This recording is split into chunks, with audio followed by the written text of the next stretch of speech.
আমি মোহাম্মদ রেদওয়ান, পূর্ব গদিঘাটা সালিয়া কামিল মাদ্রাসার একজন প্রভাষক।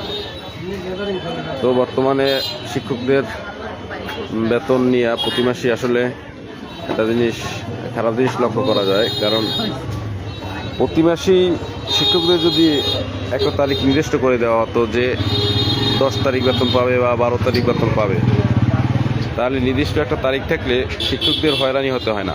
আসলে সরকার এই বিষয়টা দেখে না। যেমন সরকারি চাকরিজীবীরা আপনার 2 তারিখ মাসের 2 তারিখ বেতন পেয়ে যায়, তাদের কিন্তু চিন্তা করতে হয় না যে বেতন জারি হয়েছে কিনা। আর আপনার বিভক্ত শিক্ষকদের প্রতি মাসেই টেনশন করতে হয় যে বেতন আসবে কবে না আসবে, একটা টেনশন থাকে। আর যদি একটা তারিখ নির্দিষ্ট করে দেওয়া হয় যে 5 তারিখ হোক, 2 তারিখ হোক, 8 তারিখ হোক, 10 তারিখ হোক, সেই তারিখে তারা বেতন পেয়ে যাবে, তাহলে কিন্তু এই হতাশায় ভুগতে হয় না। আজকে রূপালী ব্যাংকে গত বৃহস্পতিবার বিল জমা দেওয়া হয়েছে শিক্ষকদের, অথচ আজকে এখন পর্যন্ত ব্যাংক কর্মকর্তা তারা এখন পর্যন্ত বিলটা, তার যে কাজ আছে সেই কাজটা এখন পর্যন্ত করে নাই। ফাইল জমা রাখে সামনে রেখে দিয়েছে।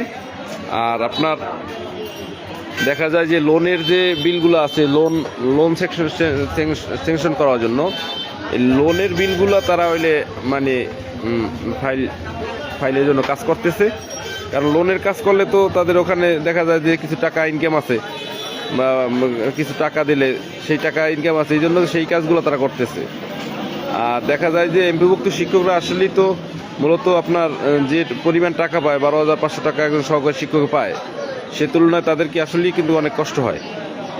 কিন্তু তারপরে দেখা যায় মাসের 8 তারিখ, 10 তারিখ, এমনকি 15 তারিখ পর্যন্ত লেগে যায়।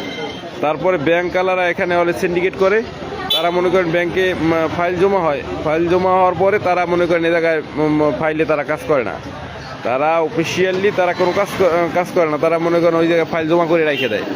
যেটায় তাদের লাভ হইবে, টাকা আসবে, সেই লোনের জন্য তারা হইলে কাজ করে।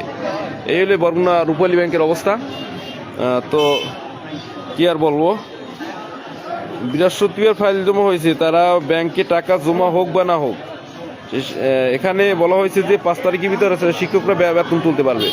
আজকে হলো 8 তারিখ, অথচ তারা এখন পর্যন্ত তাদের অফিসিয়ালি যে ব্যাংকের কাজ আছে সেই কাজটুকু তারা করে রাখবে। টাকা আসুক বা না আসুক সেটা তো বড় বিষয় না, তারা ফাইল ওই জায়গায় ফালাই রাখে। তারপর দেখা যায় বেতন, রূপালী ব্যাংকের অবস্থা হইলে এই যে বরগুনা বেতন তুলতে গেলে আপনার শিক্ষকরা মনে করেন ওখানে তো হুমড়ি খেয়ে পড়ে। আর দেখা যায় যে তাদের একটা মনে করেন যে টোকেন দেবে, যে মানে বরগুনার অবস্থা রূপালী ব্যাংকের। তো